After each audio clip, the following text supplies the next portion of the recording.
Hello everyone, today is Tuesday, December 2nd, 2025. Hope everyone enjoyed a wonderful Thanksgiving holidays and got to enjoy some great football matchups. It was great to watch my Green Bay Packers defeat the Lions for a second time this season. Go Packers Nation! Okay folks, let's get down to business. Welcome to Tax and Accounting Ride Along, brought to you by Sans Virtual Enterprise, LLC.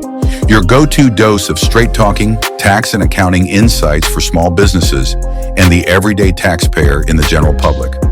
Today we are going to be discussing a solo 401k versus a SEP-IRA, two very powerful game-changing tax-saving strategies for business owners. And today's episode is right on time, folks, as the timing is crucial for one of these strategies. The retirement plan must be established by the December 31st year end. So without much further ado, let's crank it up and get straight to it. So if you're an S-Corp owner, you know the deal. You're the CEO, the CFO, sometimes the janitor, and you're trying to figure out how to stash away as much as possible for retirement. Exactly. And the big question is always how to do that while keeping your W-2 salary and all the payroll taxes that come with it as low as you legally can. That's the tightrope walk. So today, we've been digging into the two big players for folks in that boat, the solo 401k and the SEP-IRA. Right. And our mission here is pretty simple. Which one actually lets you save more with less of a tax hit? Okay, so let's just jump right into the core difference. It really starts with how you can contribute, right? It does. With the solo 401k, you're kind of wearing two hats. You contribute as the employee. And that's that big flat number, what is it, $23,500 for 2025? 23,500, yep. And then on top of that, the business, the employer, can kick in up to 25% of your W-2 compensation. Got it. But with the SEP-IRA, it's a whole different structure. Much simpler. It's only the employer contribution, so just that 25% of your W-2, that's it. But the overall cap, the ceiling, is the same for both. For 2025, yes. $70,000, assuming you're under 50. And from a tax perspective, up front, they both get you a similar deduction, and the money grows tax deferred. So they seem pretty similar on the surface. They do. The immediate income tax benefit is pretty much a wash. But this is where we get to what you call the tightrope walk, the payroll tax problem. The payroll tax problem. Okay, break that down for us. Well, as an S-Corp owner, you're on the hook for both sides of payroll tax, FICA, and Medicare, the employee share and the employer's share. So every single dollar you pay yourself in W-2 salary gets hit with those taxes. Exactly. So the game becomes keeping that W-2 as low as possible while still maximizing your retirement.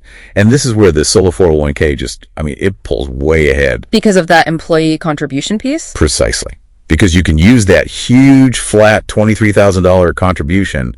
You just don't need as much W-2 salary to hit the max. Okay, so this is the aha moment. Let's talk numbers. To hit that full $70,000 contribution, what kind of W-2 are we talking about for each plan? All right, this is where the difference is, well, staggering. To max out a solo 401k, yeah, our sources show you need a W-2 of roughly $186,000. Okay, $186K. Now, to get to that same $70,000 with only the SEP-IRA, you'd need a W-2 of about $280,000. Whoa. That's almost $100,000 more in salary you have to pay yourself. Think about the payroll taxes on that extra $94,000. It's a huge out-of-pocket difference. So if your goal is maxing contributions while minimizing taxes, the math is, well, it's not even close. The solo 401k is the clear winner on that front. But there's always a trade-off, right? The paperwork, the administration. Absolutely. And that is where the SEP-IRA gets its revenge, you could say. It's just so much simpler. How so? The biggest thing is the timing. A SEP-IRA can be set up and funded after the tax year is already over, all the way up to your tax deadline, including extensions. That's huge. So you can wait until you see your final numbers in, say, March or April before you commit the cash. You got it.